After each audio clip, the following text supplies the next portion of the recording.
Hello, my YouTube family. I welcome you all to your very own channel Next Gen Teachers. हम कर रहे हैं learning and teaching की BEd first year की तैयारी और आज मैं आपको करवाने वाली हूँ शॉर्ट नोट्स। तो ये जो शॉर्ट नोट्स हैं ये चार नंबर के लिए आपके एग्ज़ाम में आ सकते हैं, तो हर एक शॉर्ट नोट को बहुत ध्यान से समझिएगा और याद कीजिएगा। तो पहला जो शॉर्ट नोट है वो है हमारा रिफ्लेक्टिव लेवल ऑफ टीचिंग। तो रिफ्लेक्टिव लेवल ऑफ टीचिंग जो है वो किस तरीके का टीचिंग लेवल होता है। Reflective level of teaching is the highest level of teaching proposed by Hunt.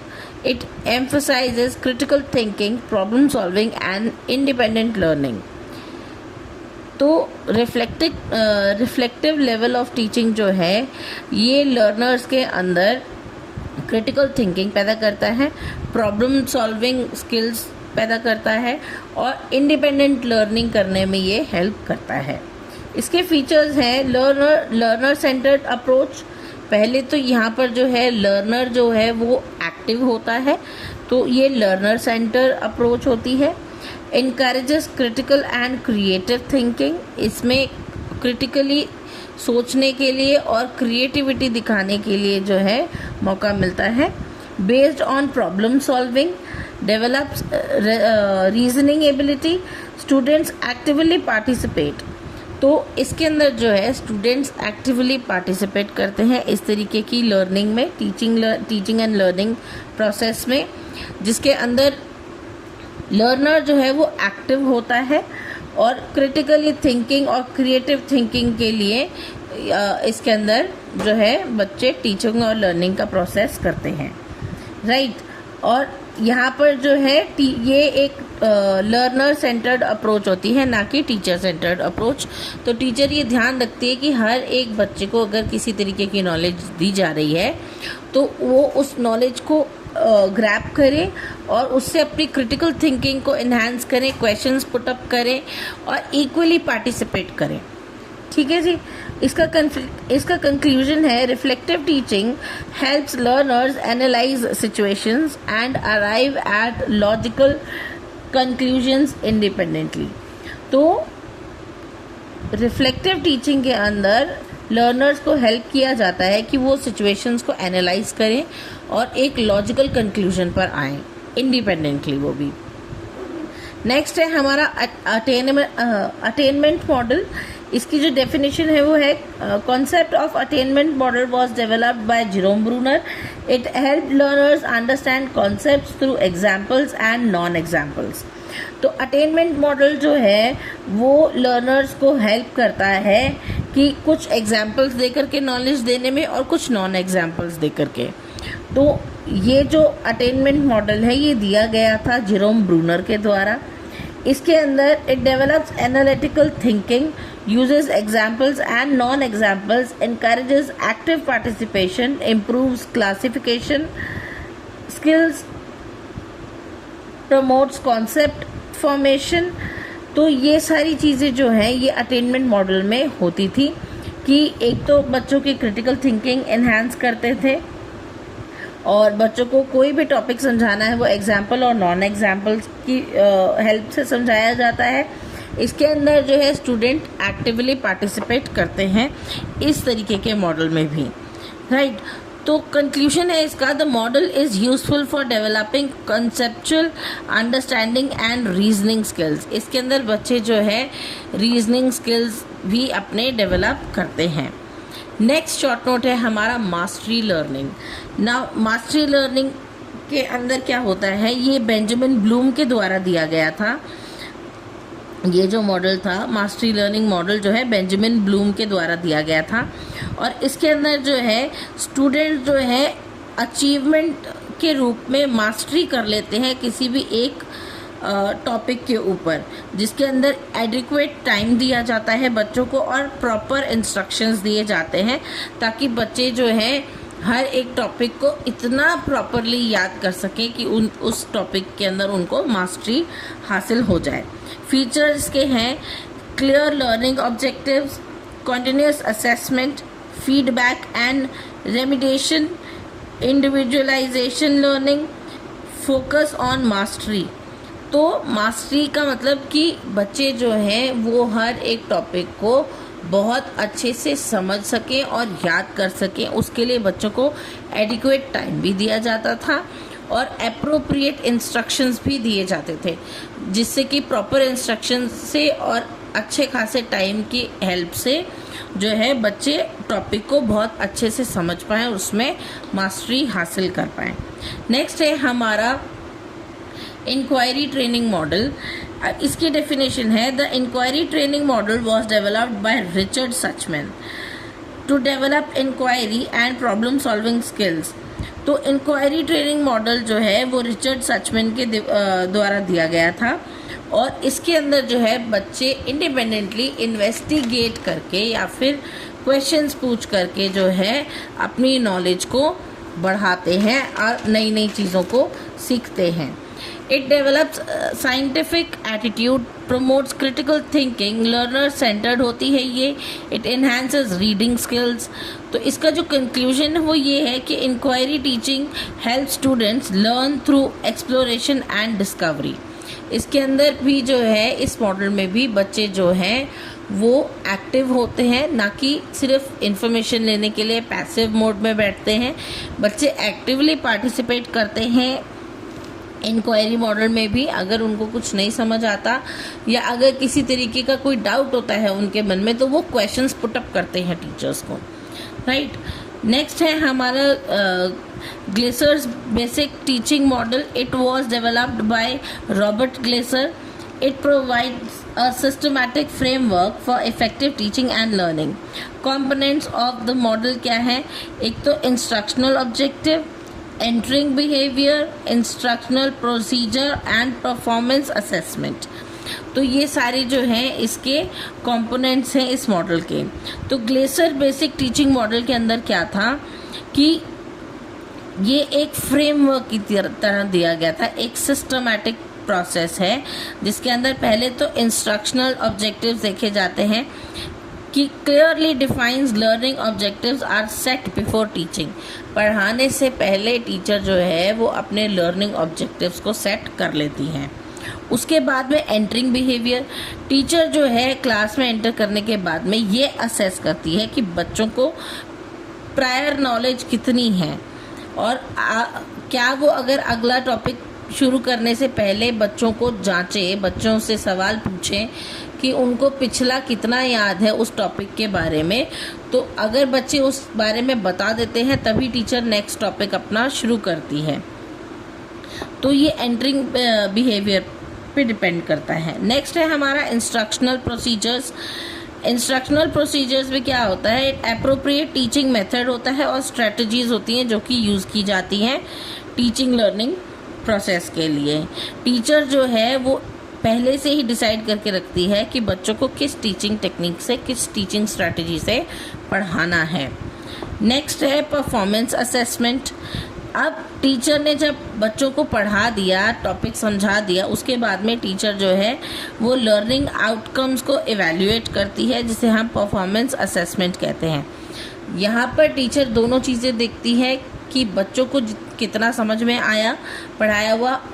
अगर बच्चों को समझ में आता है तो इसका मतलब टीचर की जो टीचिंग टेक्निक थी वो अच्छी थी। अगर नहीं तो फिर टीचर सोचती है कि उनकी जो टीचिंग टेक्निक है उसको चेंज करने की ज़रूरत है और वो उसको चेंज करती हैं और दोबारा से बच्चों को पढ़ाती हैं, राइट। तो इसका कंक्लूजन है, Glaser's basic teaching model is an effective teaching model that links objectives, instruction and evaluation to improve learning outcome. तो इसके अंदर पहले तो लर्निंग ऑब्जेक्टिव्स जो हैं वो सेट करे जाते हैं, उसके बाद में प्रायर नॉलेज चेक करी जाती है, उसके बाद में नया टॉपिक पढ़ाया जाता है और लास्ट में फिर उस टॉपिक की कितनी समझ बच्चों को आई है वो चेक किया जाता है through performance assessment, right. Next जो हमारा शॉर्ट नोट है वो है फ्लेंडर्स इंटरैक्शन एनालिसिस सिस्टम। अब FIAS जो है it was developed by Ned A Flander. इनका नाम था नेड ए फ्लेंडर, जिन्होंने ये सिद्धांत दिया था। To study verbal interaction between teachers and students in the classroom.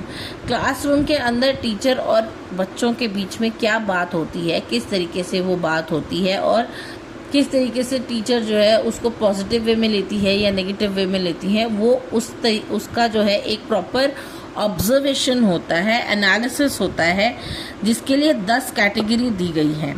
Analysis, teacher talk and student talk, helps improve classroom communication, evaluates teaching behavior, encourages effective interaction। तो ये क्या करता है कि ये मेक श्योर करता है कि टीचर जो है वो चाइल्ड सेंटर्ड जो है, चिल्ड्रन सेंटर्ड जो है अप्रोच रखें और बच्चों को भी मौका दे कि वो अपनी बात रख सकें। यहाँ पर कोई टीचर डोमिनेंस नहीं होना चाहिए। तो जो फ्लेंडर इंटरैक्शन एनालिसिस सिस्टम है वो यही देखता है कि टीचर और बच्चों के बीच में जो बात हो रही है, जिस तरीके का इंटरैक्शन हो रहा है क्लासरूम में, उसको किस तरीके से और ज़्यादा इन्हेंस किया जा सकता है। तो इसका जो कंक्लूजन है वो ये है कि Flanders interaction analysis system is an important tool for studying and improving classroom interaction, कि पढ़ाई के लिए और क्लासरूम में इंटरेक्शन और ज़्यादा बेहतर कैसे किया जा सकता है, उसके लिए एक ये एनालिसिस सिस्टम बनाया गया था नेड ए फ्लेंडर के द्वारा। ICT in education. अब आईसीटी इन एजुकेशन क्या थी? Information and communication technology refers to the use of technological tools for teaching, learning, communication and information sharing. तो आईसीटी जो है वो टीचिंग के लिए, लर्निंग के लिए, वार्तालाप यानी कि कम्युनिकेशन के लिए, और इन्फॉर्मेशन शेयरिंग यानी कि इन्फॉर्मेशन ट्रांसमिट करने के लिए भी जो है बहुत ही ज़्यादा ज़रूरी था। और आज के टाइम पे भी हम आईसीटी का यूज़ करते हैं। इसके यूजेस क्या क्या हैं? एक तो है it enhances learning experience, provides access to information, support online learning, encourages interactive teaching and improves communication।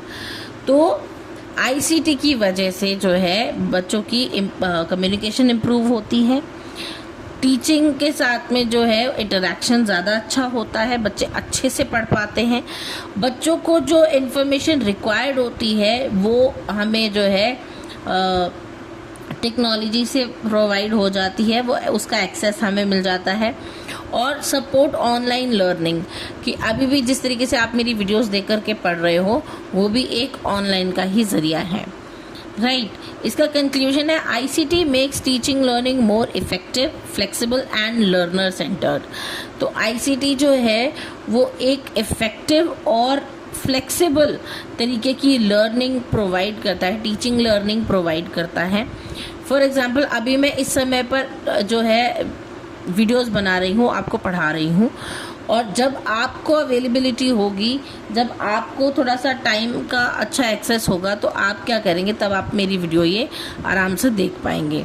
तो इसके अंदर कोई टाइम बाउंडेशन नहीं होती है आईसीटी के लिए, और इसके अंदर जो है फ्लेक्सिबल और इफ़ेक्टिव टीचिंग लर्निंग हो जाती है। और ये जो है सिर्फ लर्नर सेंटर्ड होता है, कि मैं आपको सारी चीज़ें सिखा रही हूँ, समझा रही हूँ। अगर आपको कोई क्वेश्चन करना है तो आप वो कमेंट में पूछ सकते हैं मुझसे, तो आपको उस चीज़ की फ्रीडम भी मिलती है। तो ये क्या है, एक लर्नर सेंटर्ड अप्रोच है मेरी, कि अगर मैं आपको हर बार बोलती हूँ कि अगर आपको कोई डाउट है, कोई क्वेरी है, कोई क्वेश्चन है, तो प्लीज़ आप उसको कमेंट सेक्शन में लिखिए और मैं उसका रिवर्ट ज़रूर करूँगी, उसका जवाब ज़रूर दूँगी। तो ये क्या है, एक लर्नर सेंटर्ड अप्रोच है, जहाँ पर मैं आपको क्वेश्चन करने से मना नहीं कर रही हूँ, राइट। नेक्स्ट है brainstorming. Brainstorming is a teaching strategy in which learner generate a large number of ideas related to a problem without criticism. इसके अंदर लर्नर जो है वो बहुत ज़्यादा सोचता है और सारे जितने भी उससे पॉसिबली जो है प्रॉब्लम सॉल्व करने के तरीके हैं, स्ट्रैटेजीज जो हैं, वो आइडियाज़ जनरेट करता है अपने दिमाग में बिना किसी क्रिटिसिज्म के। तो फीचर्स क्या हैं इसके? It encourages creativity, promotes free expression of ideas, increases participation, develops problem solving ability and no criticism during idea generation. तो ब्रेनस्टॉर्मिंग के दौरान जो है किसी भी आइडिया को बेकार कह करके साइड में नहीं रखा जाता, बल्कि जितने एक क्वेश्चन के बहुत सारे सॉल्यूशंस जो हैं यहाँ पर सोचे जाते हैं, उसे हम कहते हैं ब्रेनस्टॉर्मिंग। इसका कंक्लूजन है brainstorming helps learner develop creative and innovative thinking. तो यहाँ पर जो है ब्रेनस्टॉर्मिंग करने से हर एक लर्नर के अंदर क्रिटिकल थिंकिंग जो है वो डेवलप होती है, इनोवेटिव यानी कि एक अद्भुत तरीके की, अलग तरीके की थिंकिंग जो है वो एक इंडिविजुअल कर सकता है ब्रेनस्टॉर्मिंग के द्वारा, राइट। नेक्स्ट है आपका टीम टीचिंग। अब टीम टीचिंग क्या होता है? टीम टीचिंग के अंदर 2 या 2 से ज़्यादा टीचर्स जो हैं वो मिल करके पहले तो टॉपिक को डिसाइड करते हैं, प्लान करते हैं, उसको पढ़ाते हैं और फिर उसको इवैल्यूएट करते हैं, राइट। तो team teaching is the teaching strategy in which 2 और more teachers jointly plan, teach and evaluate a group of students. एक स्टूडेंट्स के ग्रुप को 2 या 2 से ज़्यादा टीचर्स मिल करके पढ़ाते हैं। पहले तो प्लान करते हैं कि क्या पढ़ाना है, कैसे पढ़ाना है, उसके बाद में फिर पढ़ाते हैं और उसके बाद में इवैल्यूएट करते हैं कि बच्चों को वो चीज़ कितनी समझ में आई। ठीक है जी। नेक्स्ट है आपका फीचर्स कोऑपरेटिव टीचिंग। अब सबसे बड़ी बात, अगर 2 या 2 से ज़्यादा टीचर्स एक साथ में काम कर रहे हैं तो उनको कोऑपरेटिव होना ही पड़ेगा। तो एक तो ये कोऑपरेटिव टीचिंग है। Better utilization of teacher expertise है कि जो टीचर जिस चीज़ के अंदर एक्सपर्ट है वो चीज़ पढ़ा सकती हैं। इम्प्रूव्स लर्निंग आउटकम्स, तो बच्चों के जो लर्निंग आउटकम्स हैं वो भी इम्प्रूव होते हैं। Provides varied learning experiences, promote collaboration. तो एक तो ये कोलैबोरेशन को प्रमोट करता है और क्या करता है, लर्निंग एक्सपीरियंसेस जो हैं वो अलग अलग तरीके के ये करवाता है। नेक्स्ट इसका कंक्लूजन है team teaching enhances instructional effectiveness through cooperation among teachers. तो टीचिंग के अंदर जो है, टीचिंग प्रोसेस जो है वो इन्हांस हो जाती है जब 2 या 2 से ज़्यादा टीचर्स कोऑपरेट करके आपस में पढ़ाती हैं तब, राइट। नेक्स्ट आपका है फॉर्मेटिव इवैल्यूएशन। अब फॉर्मेटिव इवैल्यूएशन मैंने आपको पहले भी बताया था कि ये एक इस तरीके की इवैल्यूएशन होती है। टीचर जो है बच्चों को लेसन पढ़ाते समय या टॉपिक को पढ़ाते समय बीच बीच में क्वेश्चन करती हैं कि उन्हें कितना समझ में आ रहा है। अगर उनको कोई प्रॉब्लम या कोई डाउट होता है या कुछ गलत बताते हैं बच्चे, तो टीचर उनको उसी समय करेक्ट करती हैं ताकि उनकी जो लर्निंग है वो बेटर हो सके, इन्हांस्ड हो सके। ठीक है। तो formative evaluation is conducted during the teaching learning process to monitor progress and provide feedback, कि टीचर बच्चों को उसी समय परख सके कि बच्चों को क्या समझ आ रहा है, कितना समझ आ रहा है, सही समझ आ रहा है या नहीं। ठीक है। नेक्स्ट है आपका features. It is continuous in nature. तो ये कॉन्टिन्यूस होता है नेचर में कि टीचर पढ़ाते समय कॉन्टिन्यूसली क्वेश्चंस कर सकती हैं, राइट। प्रोवाइड्स फीडबैक, ये फीडबैक प्रोवाइड करता है। आइडेंटिफाइज लर्निंग डिफ़िकल्टीज़, इसके अंदर लर्निंग डिफ़िकल्टीज़ भी बच्चों की पता चलती हैं टीचर को। Helps improve performance, supports remedial teaching. तो फॉर्मेटिव एवेल्यूएशन के अंदर समझ में आता है कि बच्चों को कहाँ प्रॉब्लम फेस करनी पड़ रही है और उनको किस तरीके की रेमिडियल टीचिंग प्रोवाइड करवाई जानी चाहिए। इसका कंक्लूजन है formative evaluation helps improve learning while instruction is in progress. तो एवेल्यूएशन जब इंस्ट्रक्शंस जो है ऑलरेडी इन प्रोसेस होती हैं, जब टीचर पढ़ा ही रही होती है तब बीच बीच में से टीचर क्वेश्चंस पूछती हैं ताकि ये पता कर पाए कि बच्चे कितना ही समझ पा रहे हैं। नेक्स्ट है आपका कंस्ट्रक्टिविज्म। नाउ कंस्ट्रक्टिविज्म जो है वो एक तरीके की ऐसी लर्निंग थ्योरी है जो कि हमें ये बताती है कि बच्चा खुद से जो है अपनी नॉलेज को कंस्ट्रक्ट करता है अपने एक्सपीरियंस के थ्रू या फिर इंटरैक्शन के थ्रू। ठीक है जी। Constructivism is a learning theory which states that learners actively construct knowledge through experience and interaction. इसके प्रिंसिपल्स होते हैं learning is active, knowledge is constructed, learning is social, previous knowledge influence new learning and learner centred approach. तो एक तो ये learner centred approach होती है क्योंकि इसके अंदर बच्चा जो है, लर्नर जो है वो एक्टिव होता है। दूसरी चीज़ कि यहाँ पर बच्चे जो हैं वो किसी का दिया हुआ ज्ञान लेकर के उसको याद करने में नहीं लगे रहते हैं। यहाँ पर बच्चे खुद चीज़ों को सीखते हैं, दूसरों के साथ में इंटरैक्ट करके या अपने खुद के एक्सपीरियंस से जो है बच्चे जब कोई चीज़ सीखते हैं उसे हम कहते हैं कंस्ट्रक्टिविज्म। कोई नॉलेज कंस्ट्रक्ट की जाए, खुद से बनाई जाए, खुद से समझी जाए। ठीक है जी, ये जो लर्निंग प्रोसेस है ये सोशल होती है और प्रीवियस नॉलेज का जो इस्तेमाल इसमें होता है वो भी बहुत ज़रूरी होता है। इसका कंक्लूजन है constructivism promotes meaningful learning and active participation. तो कंस्ट्रक्टिविज्म जो है इसके अंदर एक तो मीनिंगफुल लर्निंग होती है और लर्नर की जो है वो एक्टिव पार्टिसिपेशन होती है। नेक्स्ट टॉपिक है हमारा CCE। CCE मतलब कॉन्टिन्यूस एंड कॉम्प्रिहेंसिव इवैल्यूएशन। इसकी डेफिनेशन है continuous and comprehensive evaluation is a system of assessment that evaluates a student's performance continuously throughout the academic year and covers both scholastic and co-scholastic aspect of development।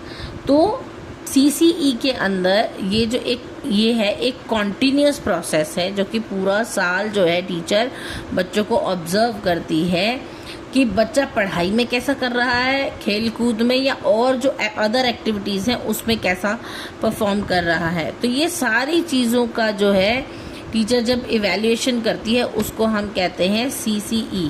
Continuous यानी कि ये continuously चलता रहता है पूरा time, और comprehensive यानी कि दोनों तरीके का है ये, कि टीचर दोनों तरीके से बता सकती है कि बच्चा पढ़ाई में भी अच्छा है, बच्चा खेलकूद में भी अच्छा है या और एक्टिविटीज़ में भी अच्छा है। राइट, इसके फीचर्स हैं it is continuous, comprehensive, provides regular feedback to students, helps identifying learning difficulties and provides remedial measures, it focuses on the overall development of the learner. तो CCE जो है ये किसी भी लर्नर की ओवरऑल डेवलपमेंट को करने के लिए बहुत ज़्यादा यूज़फुल साबित होता है। इसके एडवांटेजेस हैं इट रिड्यूसेस एग्जामिनेशन स्ट्रेस। अब कॉन्टिन्यूस इवैल्यूएशन होती है तो बच्चों को एग्ज़ाम स्ट्रेस नहीं होता कि ओह कल एग्ज़ाम है या कल मुझे पेपर देने जाना है, तो बच्चों को एंग्जाइटी होती है उस चीज़ की, डर लगता है। तो एक तो उस डर से बचाता है बच्चों को।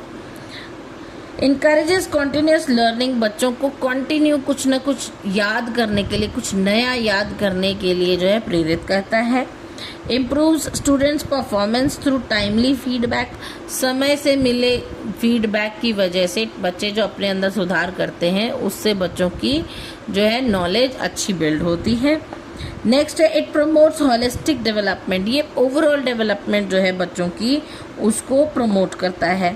इसका कंक्लूजन है CCE is an effective evaluation system that ensures that overall growth and development of students by assessing their academic and non academic abilities continuously.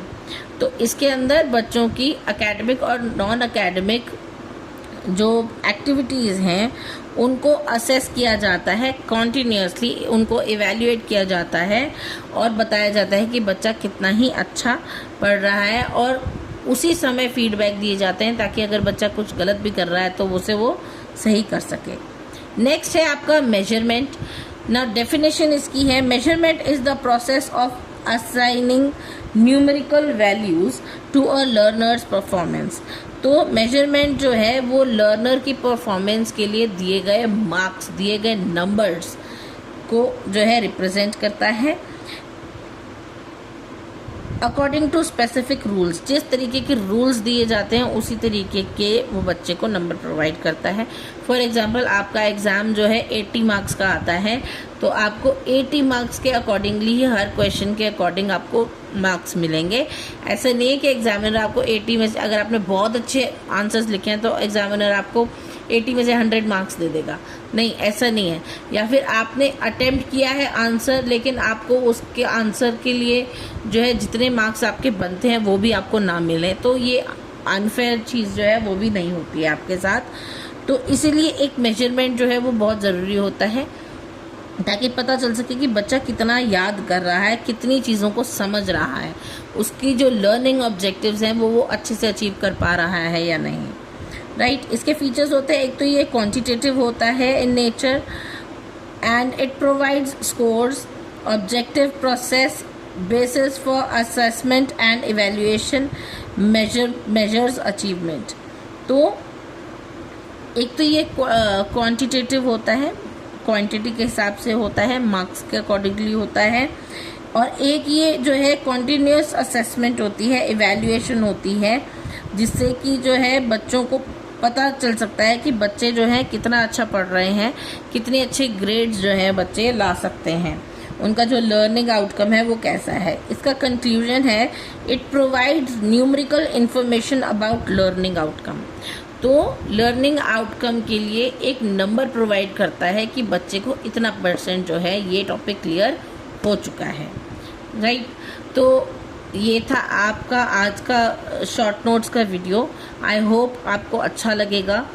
अगर आपको मेरी वीडियोस अच्छी लगती हैं तो प्लीज़ डू लाइक, शेयर, अच्छे अच्छे कमेंट्स करके मुझे मोटिवेट करना ना भूलें, और आगे आने वाली अगली वीडियो में बाकी के शॉर्ट नोट्स को देखना भी ना भूलें, और वो वीडियो का नोटिफिकेशन आपको आ जाए, इसलिए मेरा चैनल सब्सक्राइब ज़रूर कर लें। मिलते हैं अगली वीडियो में, तब तक के लिए थैंक यू।